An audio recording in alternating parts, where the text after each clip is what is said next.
अंजना देवरे किचनमध्ये तुमचं स्वागत आहे। आज मी तुम्हाला पडवळची आहे बघा। ही पडवळ बघा। ही पडवळ काय करायचं माहिती आहे का? आता मी एवढं बारीक केलं। आता हे तुम्हाला दाखवते परत। हे असं थोडंसं वरचं असं काढायचं असं। असं काढलं वरचे पांढरे आहे ना, हे असं काढून टाकायचं। हे काढलं का हे कापायचं। कापलं का त्याच्या आतलं पण काढायचं असं। हे पांढरं काढून टाकायचं। हे ठेवायचं नाही आणि मग त्याचे असे बारीक बारीक तुकडे करायचे। असे तुकडे करून दाखवले बघा मी तुम्हाला। हे तुम्हाला दाखवायचं होतं म्हणून करून ठेवलं मी। आता तुम्हाला दाखवलं हे कसं करायचं बघा। आणलं ना पडवळ वरचं काढायचं आणि हे अशी साल काढून असे तुकडे करायचे आणि मग हे काढून फेकायचं। हे बघा पडवळ असं असतं। असं पडवळ काढायचं आणि त्याला मीठ लावायचं असं। मीठ लावलं ना, मिठाने मग परत ते हिरवं छान होऊन जातं, कलर सुंदर लागते मग भाजी खायला। हे बघा मीठ लावलं ना, मी अर्धा तास झालं मीठ लावून। त्यामुळे बघा किती पाणी निघायला लागलं। आता याच्यात मीठ टाकायचंच नाही, हे पाणी पण नितरून टाकायचं। आता दाखवते मी कसं करायचं। एवढा लसूण घ्यायचं।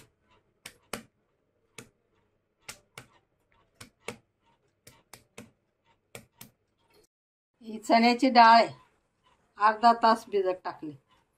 याच्यात चण्याची डाळ, कांदा, मिरची, पडवळ आणि लसूण। पाण्याचा थेंब नाही टाकायचा। 2 कांदे घेतले। हे बघा असे 2 कांदे घेतले मी आणि मिरच्या 8 ते 10 मिरच्या घेतल्या बारीक केल्या। आता तेल टाकायचं 2 पळी। अर्धा चमचा जिरं,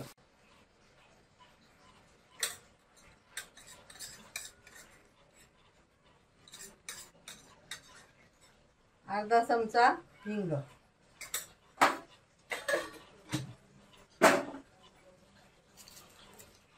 त्याच्यात हा कांदा टाकायचा पहिले।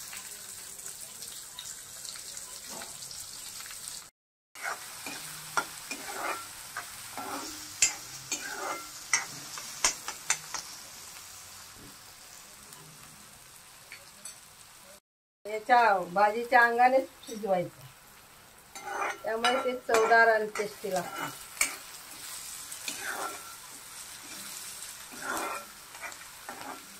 खायला सुंदर लागते ही भाजी।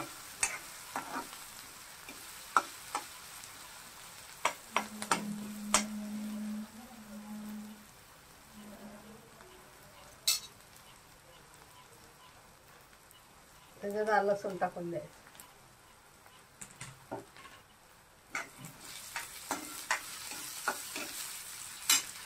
त्याच्यात मिरची टाकायची।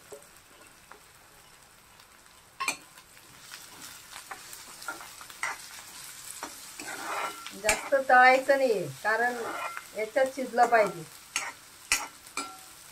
पडवळ मध्ये।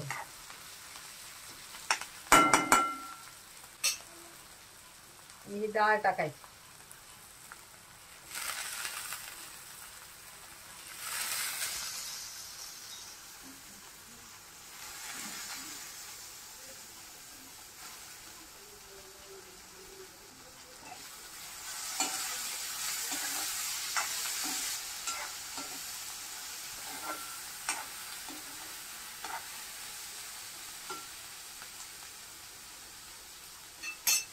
आता हे पडवळ आहे, हे बघा याला मी मीठ लावून ठेवलं होतं अर्धा तास। याच्यात मीठ टाकलंच नाही मी। आता याला मीठ लावून ठेवलं ना, या मिठानेच होऊन जायचं। पण आता ही पडवळ अशी पिळायची।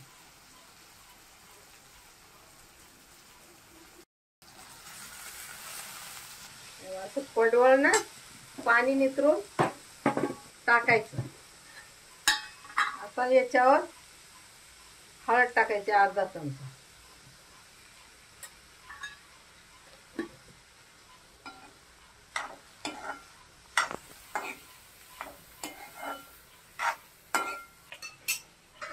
आणि याला आता झाकण ठेवून द्यायचं. पाणी बिणी टाकायचं नाही, नुसतं झाकण वाफेवर ठेवायचं.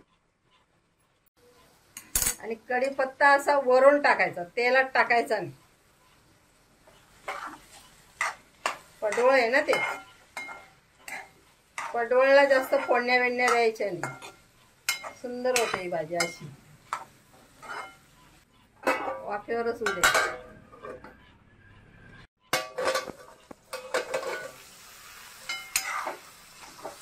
वाफेवरच शिजवायची. छान शिजते बघा, पाणी टाकायची गरजच नाही. बघा सुंदर शिजली. अजून तिला 5 मिनिटं ठेवायची. एक पाण्याचा थेंब नाही टाकला बघा, सुंदर झाली भाजी. परत झाकण ठेवायचं. हे बघा झाली भाजी. बघा कशी छान शिजली बघा भाजी. पाण्याचा थेंब पण नाहीये आणि काहीच नाही. आता याच्यावर कोथिंबीर टाकायची.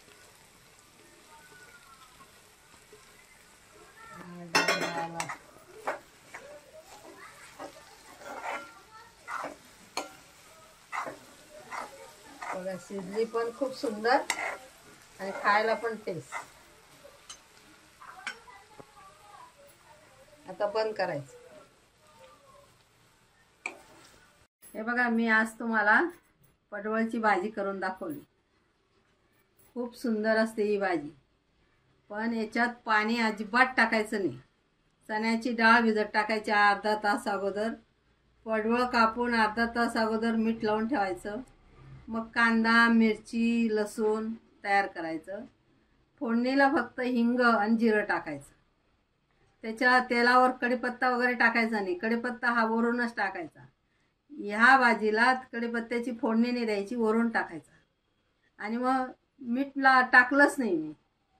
कांदा मिरची लसूण सगळं टाकलं आणि डाळ टाकून दिली. आणि मग पडवळ मी बारीक चिरलेलं होतं, मीठ लावून ठेवलं आणि ते मी पाणी काढलं आणि कांद्यावर टाकून दिले. आणि नंतर ही भाजी कढीपत्ता वरून टाकला, हळद वरून टाकले अर्धा चमचा. आणि मग खूप छान वाफू दिली. पाणी अजिबात टाकलं नाही, वाफेवरच तयार झाली. त्या पडवळचं पाणी होतं ना, त्याच्यातच ही भाजी शिजली आणि खूप सुंदर झाली. पडवळ खायला खूप छान लागते. ज्याला आवडत नसेल ना ते पण खातील, अशी करा म्हणजे सगळ्यांना आवडेल. आणि भाजी आवडलीच पाहिजे, अशी सुंदर होती ही भाजी. फक्त पाणी टाकू नका, हे लक्षात ठेवा. तेलावरच होऊ द्या.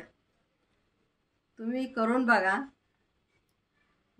आणि मलाही कळवा, कमेंट करा आणि लाईक करा.